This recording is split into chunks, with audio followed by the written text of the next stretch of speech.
Okay, happy Friday, everybody. Hope you're doing well. Hope you have a great week. Hope you're having a great weekend ahead. I just wanted to give you a little bit more of an update in the numbers. So the rates from this week, from last week, have improved just slightly. The bond market is certainly starting to make edges higher, and that's good for the rates. The 10-year treasury is going down. Rates are going down.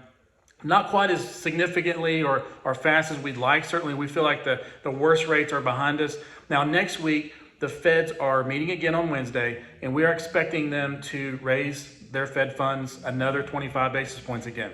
Don't get so caught up in that. I know the media will churn up a lot of fear and things of that nature. A lot of people feel like when the Feds raise their rates, that mortgage rates are following. Quite the opposite. In fact, mortgage rates and the mortgage bond market, mortgage-backed securities, are often ahead of what the Feds are already doing. In fact, a lot of people, and I feel the same way, that the Feds monetary policy is completely disconnected from reality. They're looking in the rearview mirror. They're looking behind.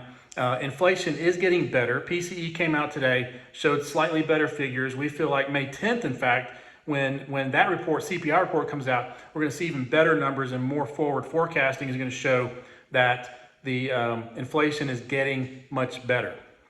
And with that, mortgage rates are getting better. So mortgage rates, in fact, are a little bit further ahead than where the Feds are.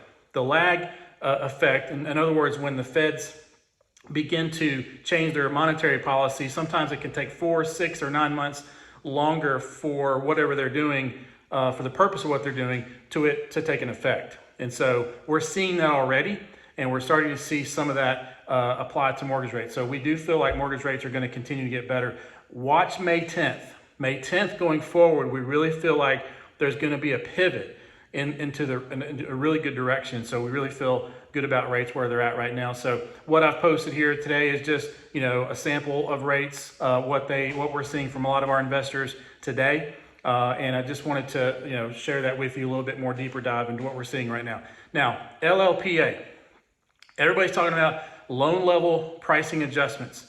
Now listen, the media, again, spinning this out a lot worse than it is. Now listen, I don't agree. I don't know many people that do agree with the new policy that's put in place. This goes across the board. Anybody doing a conventional loan, anybody doing these secondary market loans, this is what we live with.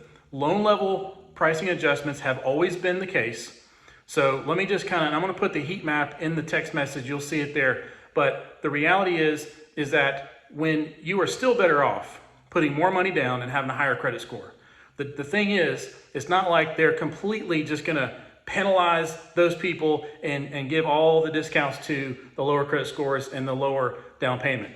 What it is the disparity between the benefit. In other words, your pricing usually is always going to be better when you have more of a down payment and a higher credit score than it is if you have a lower down payment and a lower credit score.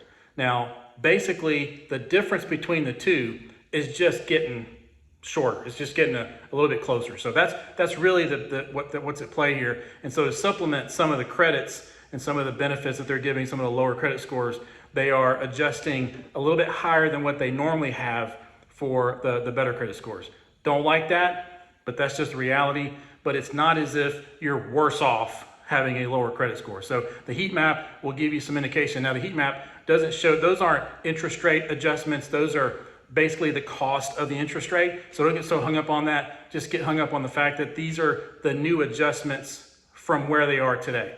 And most lenders, frankly, they've already had this baked in since February 15th. Any loans have been locked since then. So it's not like the world is going to shift on its axis come May the 1st. Not a whole lot's going to change.